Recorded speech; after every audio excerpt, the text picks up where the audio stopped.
Nesse sentido, o texto literário, claro, vai...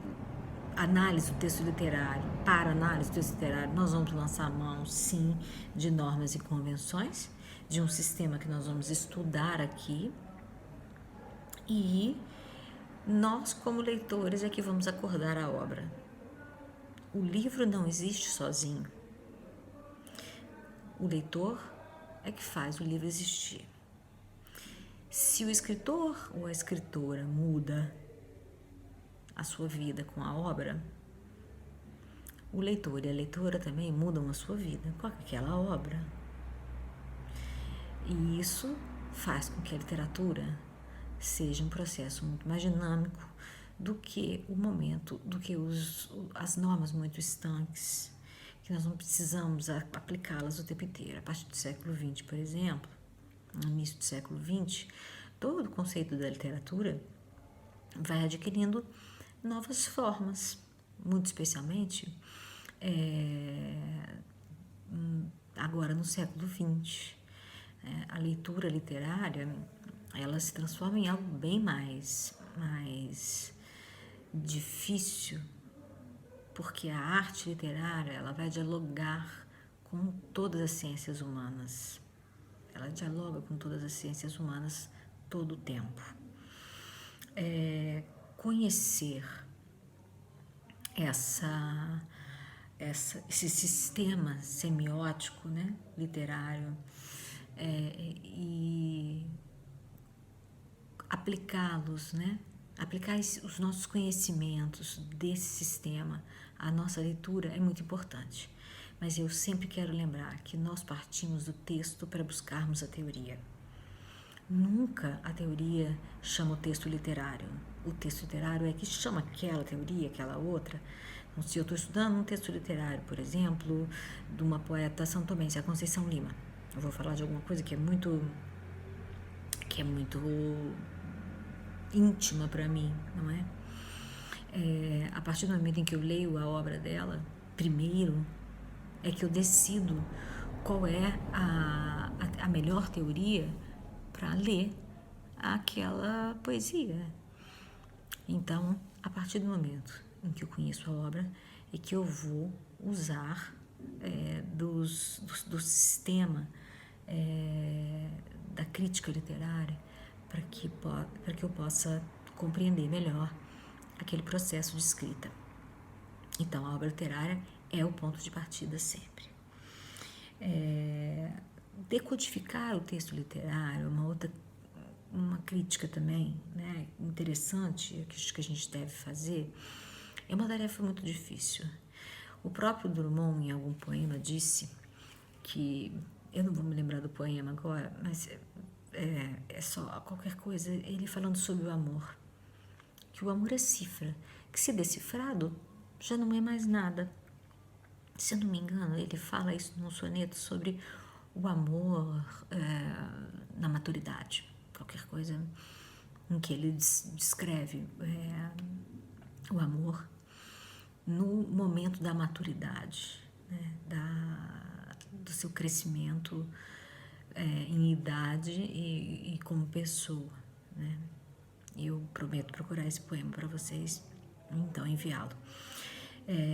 Então, decodificar é uma coisa, interpretar a obra literária é outra coisa completamente diferente.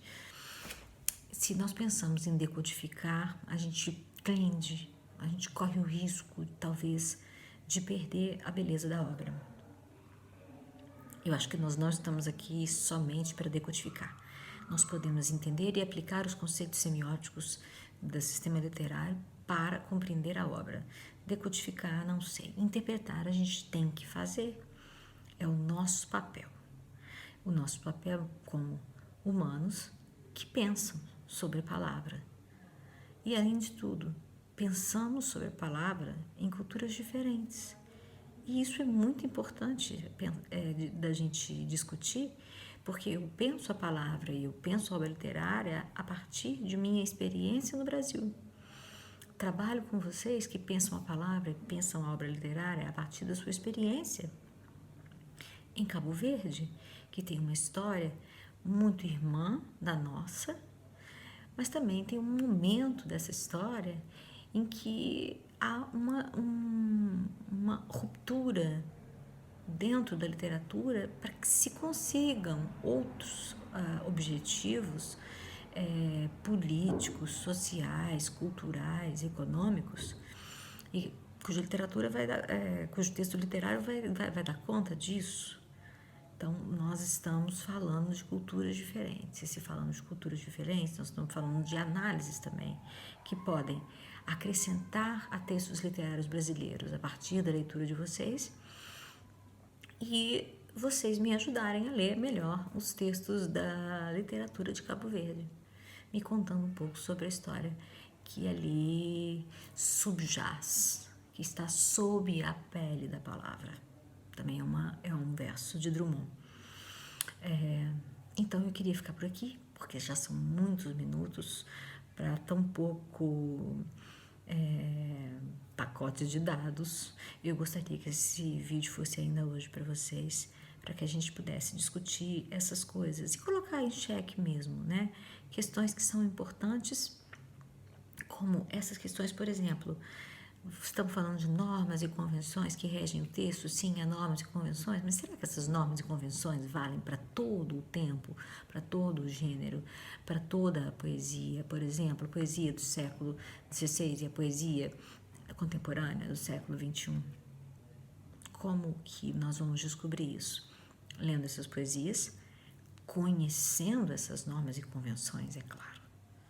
Não podemos simplesmente prescindir delas, mas também criticando-as, no bom sentido da palavra.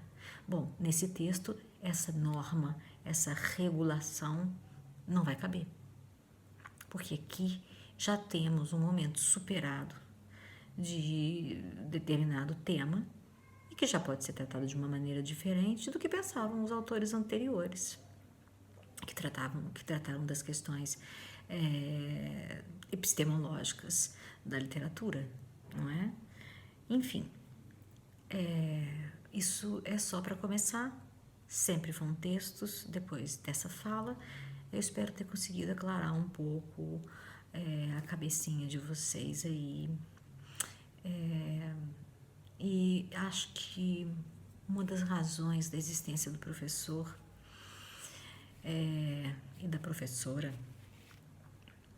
é sempre colocar o seu aprendente, o seu aluno, o seu parceiro de sala de aula e a sua parceira de sala de aula em dúvida.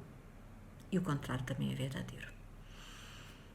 Façam perguntas, tenham dúvidas. Eu estou aqui para responder. Não vou responder a todas, não tenho condições de responder a todas as questões, pelo menos de imediato. Posso conseguir, mas em algum momento eu vou falar, ok, me aguarda, eu vou estudar e nós vamos decidir qual o melhor caminho a seguir. Claro, sempre vou ter dúvidas. E isso é que move os nossos caminhos.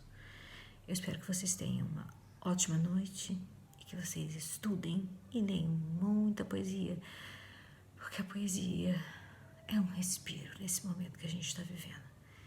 Que saiamos dele melhores do que nós entramos.